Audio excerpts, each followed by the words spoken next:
ప్రియులారా, దేవుని వాక్యం చూసుకుందాం. మొదటి కొరింథీయులకు రాసిన పత్రిక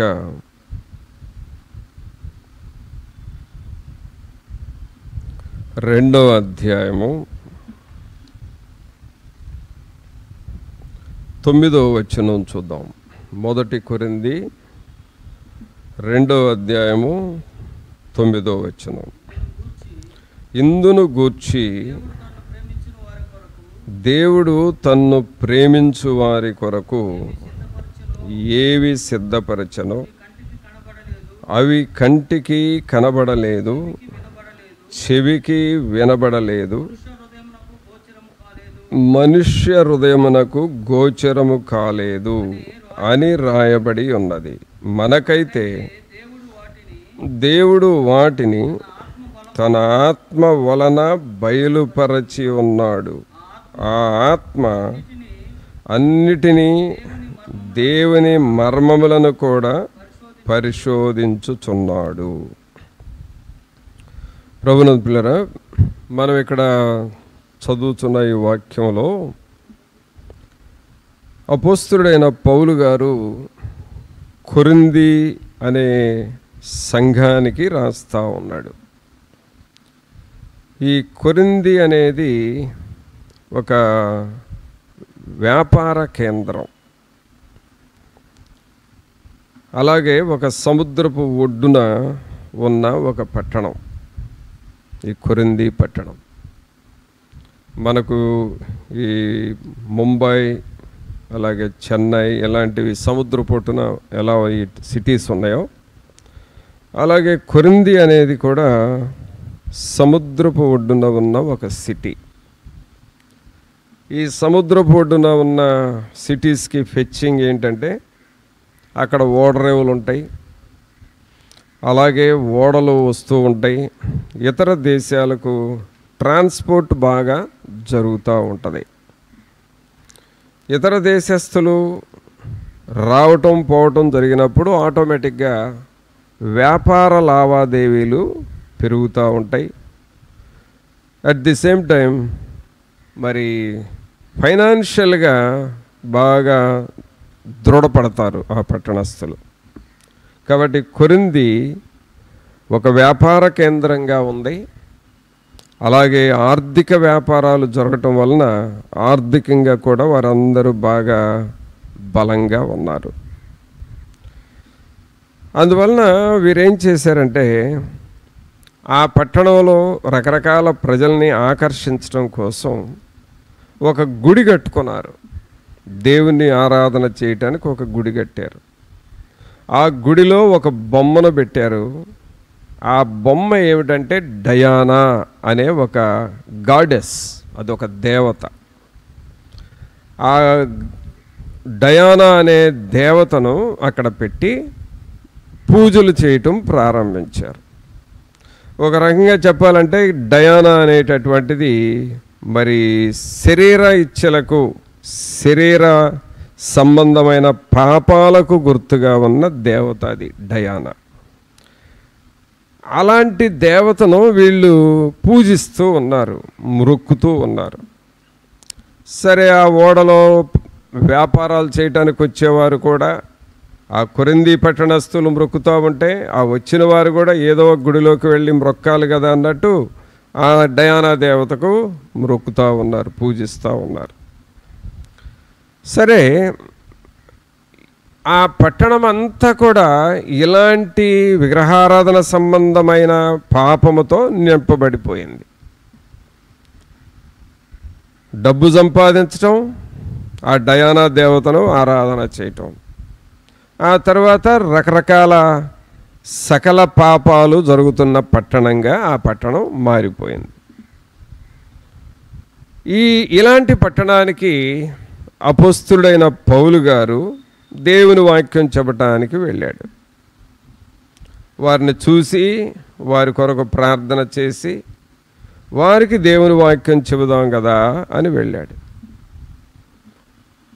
ప్రభునందు పిల్లరా, దైవజనుడు పౌలు గారు ఆ కొరింథీ పట్టణానికి వెళ్ళటం అనేది దేవుని ప్రేరేపణతో వెళ్ళాడు.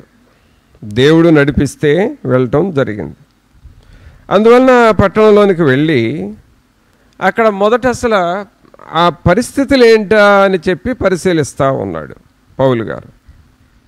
ఆ పట్టణస్థులు విగ్రహారాధికులుగా ఉన్నారు, డయానాకు మొక్కుతూ ఉన్నారు, వ్యాపారాలు చేస్తున్నారు, లాభాలు సంపాదిస్తున్నారు. వారిదంతా కూడా ఈ లోకమే శాశ్వతము, ఈ లోకమే అనుభవించాలి.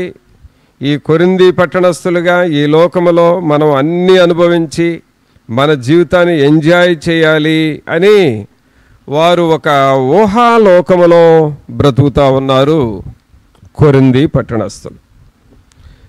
ఇలాంటి పరిస్థితుల్లో పౌలు గారు వారికి వాక్యం చెప్పాడు.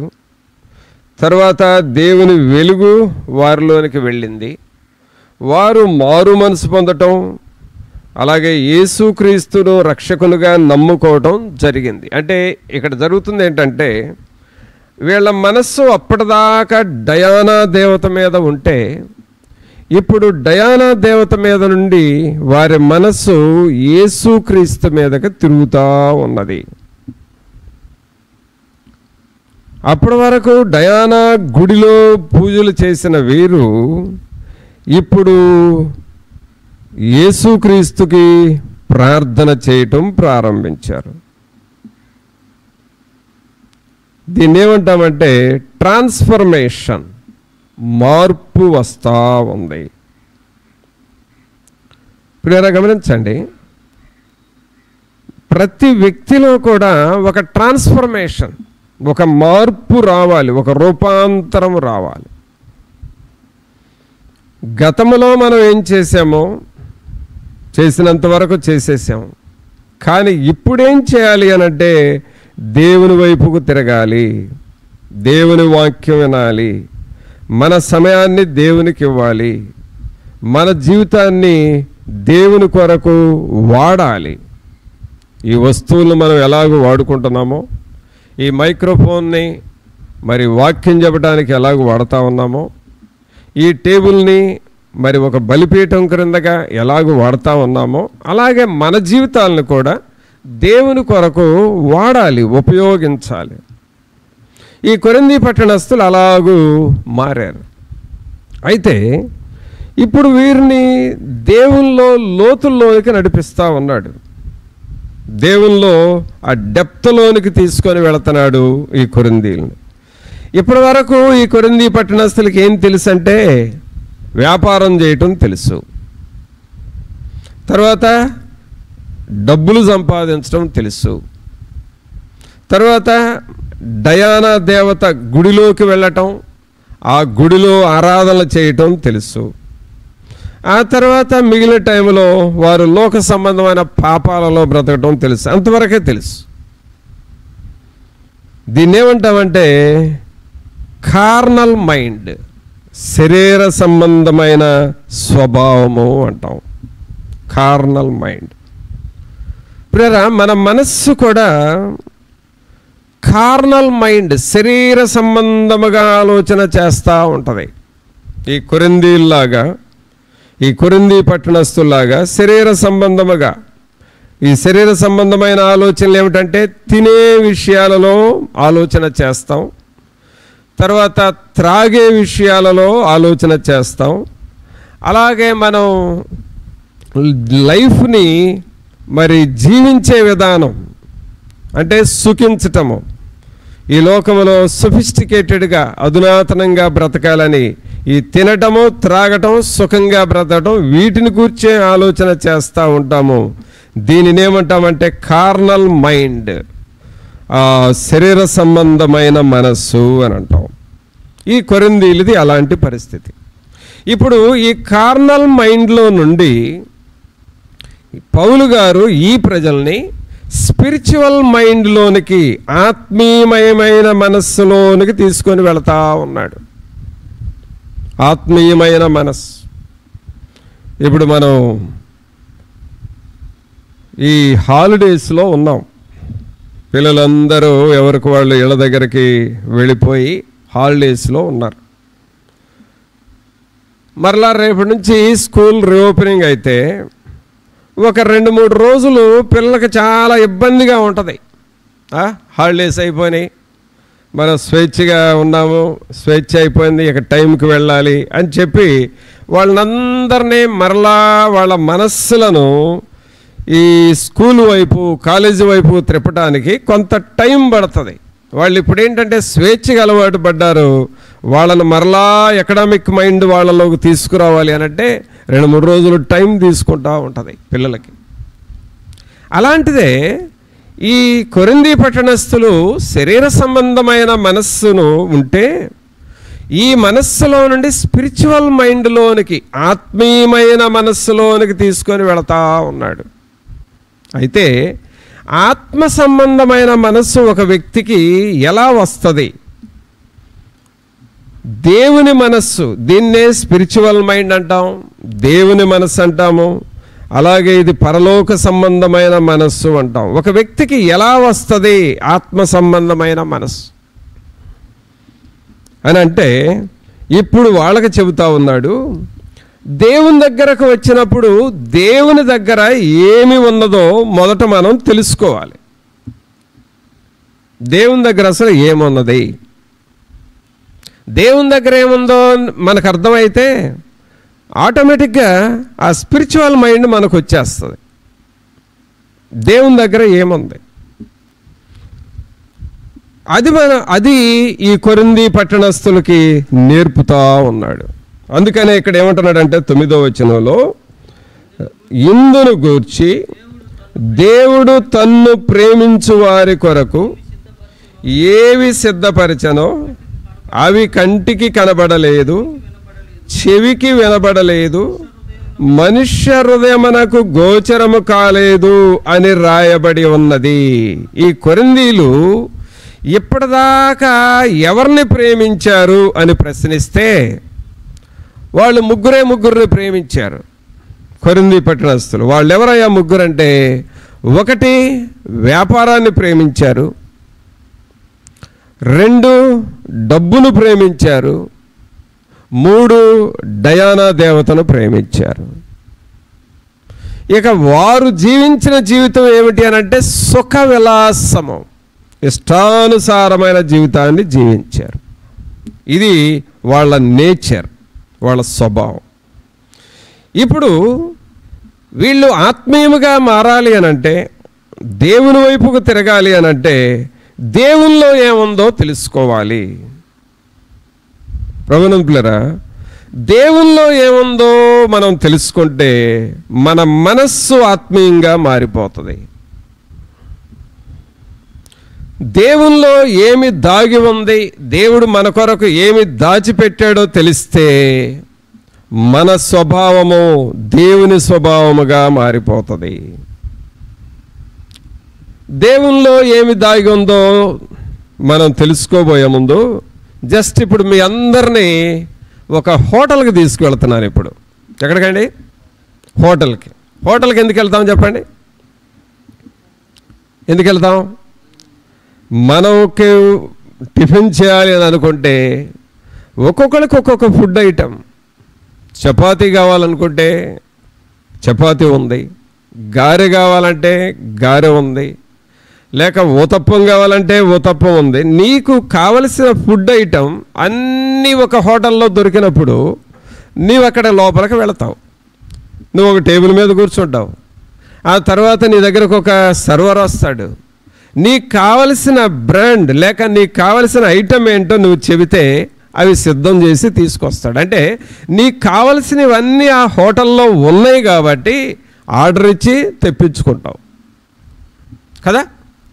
అలాగే ప్రియులారా, దేవునిలో ఏమున్నాయో నీకు తెలిస్తే, దేవుడు నీ కొరకు ఏమి సిద్ధం చేస్తున్నాడో, దేవుడు నీ కొరకు వేటిని దాచిపెట్టాడో, దేవుడు నీ కొరకు వేటిని మరి చూపిస్తూ ఉన్నాడో అది నీకు తెలిస్తే దేవునిలో మనం స్థిరపడతాము, దేవునిలో బలపడతాము, అలాగే దేవుని కొరకు మనం జీవిస్తాం.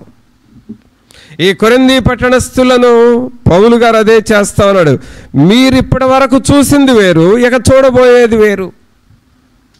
ఇప్పటి వరకు మీరు జీవించింది వేరు, ఇక జీవించబోయేది వేరు. అదో మీరు జీవించబోయేది, మీరు చూడబోయేది ఏమిటి అని అంటే ఇక్కడ పౌలు గారు రాస్తా ఉన్నాడు 2:9.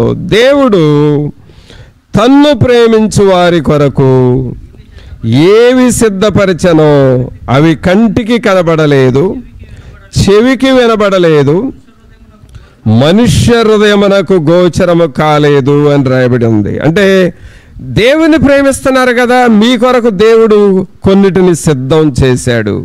వాటిని మీరు తెలుసుకోవాలి.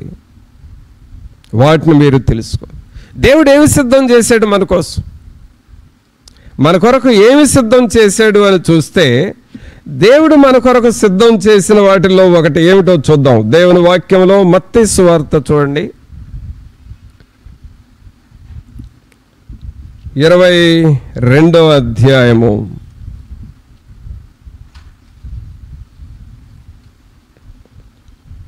మత్తయి సువార్త 22వ అధ్యాయము 1వ వచనం నుండి చూద్దాం.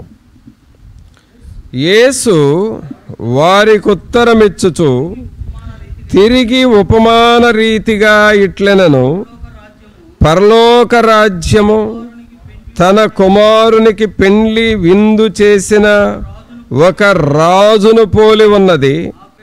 ఆ పెండ్లి విందుకు పిలువబడిన వారిని రప్పించుటకు అతడు తన దాసులను పంపినప్పుడు వారు రానొల్లకపోయిరి. కాగా అతడు, ఇదిగో నా విందు సిద్ధపరచి ఉన్నాను. ఈ మాట అందరం బిగ్గరగా చూద్దాం. ఇదిగో నా విందు సిద్ధపరచి ఉన్నాను. అక్కడ దేవుని వాక్యాలు ఏం చూసాము? దేవుడు తన్ను ప్రేమించు వారి కొరకు ఏవి సిద్ధపరచను. హోటల్కి వెళ్ళినప్పుడు మనకు కావలసిన ఫుడ్ ఐటమ్ వాళ్ళు ఎలాగో సిద్ధపరిచారో, ప్రభువుని పిల్లరా, దేవునిలోనికి వస్తే, దేవునిని మనం గుర్తెరిగితే దేవుడు మన కొరకు ఏమి సిద్ధం చేశాడంటే ఒక విందును సిద్ధము చేశాడు. ఒక విందు. జనరల్గా విందులో ఆహ్లాదం ఉంటుంది,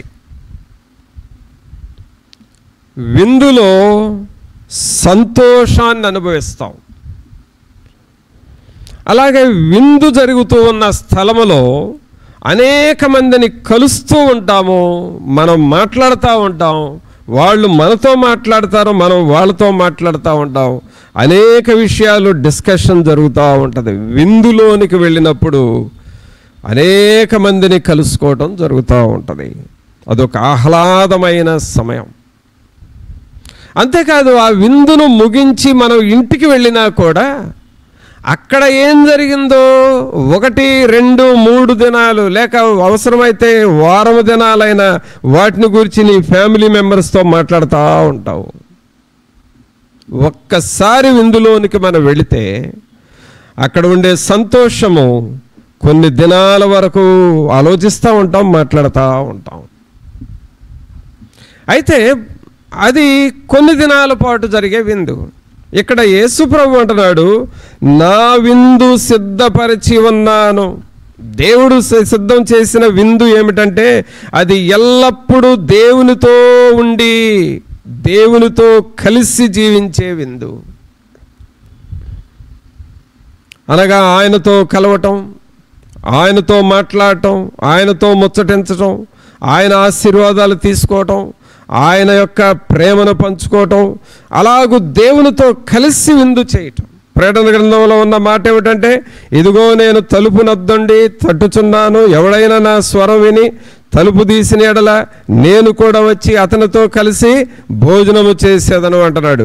అనగా దేవుడు మనము కూర్చొని మాట్లాడుకుంటూ ముచ్చటించుకుంటూ మన ప్రేమను పంచుకుంటూ మన ఆకలి తీర్చుకుంటూ దేవునితో చేసే సేవ, దేవునితో చేసే సహవాసమే పరలోకపు విందు.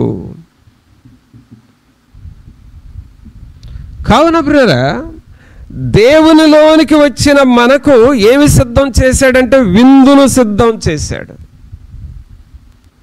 అదే కొరింథీయులతో అంటున్నాడు, కొరింథీయులారా మీకంతా డయానా దేవతను పూజ చేశారు, ఆ డయానా దేవత దగ్గరకు వెళ్ళినప్పుడు అక్కడ శరీర సంబంధమైన పాపాల కోరికలు వస్తూ ఉంటాయి. ఆ పాపాల్లో బ్రతికారు మీరు. ఆ తర్వాత మీరు ఎక్కడికి వెళ్తారంటే నరకానికి వెళ్ళిపోతారు. మీ కొరకు సిద్ధం చేసింది నరకం సిద్ధమైంది. కానీ దేవుని దగ్గరకు వచ్చారు మీరు. ఇప్పుడు దేవుడు తన విందును సిద్ధము చేశాడు. ఆ విందులోనికి మీరు వచ్చారు. అనగా యేసు ప్రభుతో ముచ్చటించండి, యేసు ప్రభుతో మాట్లాడండి, యేసు ప్రభుని ఆరాధన చేయండి, యేసు ప్రభుకి పాడండి, యేసులాగా జీవించండి. ఆయన ఆహారాన్ని తినండి. ఆయన జీవాహారం పెడతాడు. ఆ ఆహారాన్ని తినండి. ఆ ఆహారము తినుట, ఆ విందు ద్వారా మీకు పరలోక రాజ్యం ఉంటుంది. అందుకనే 2వ వచనంలో మొదటి మాటగా ఏమని రాశాడంటే, పరలోక రాజ్యము తన కుమారునికి పెండ్లి విందు చేసిన ఒక రాజును పోలి ఉన్నది. అనగా ఈ విందు ఏమిటంటే పరలోక సంబంధమైన విందు.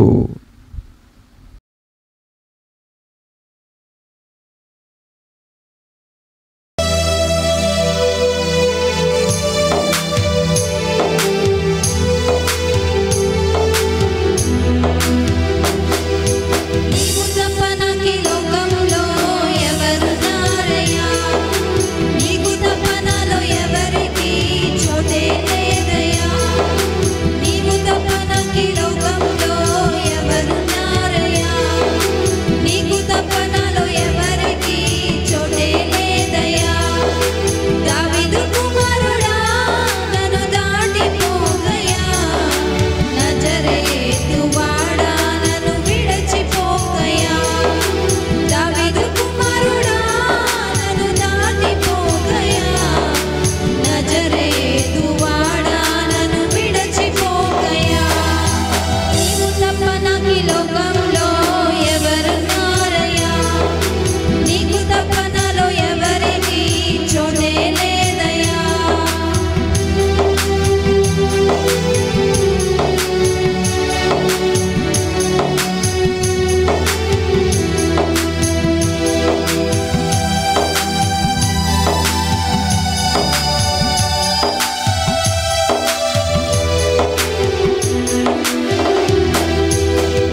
ఇదుకు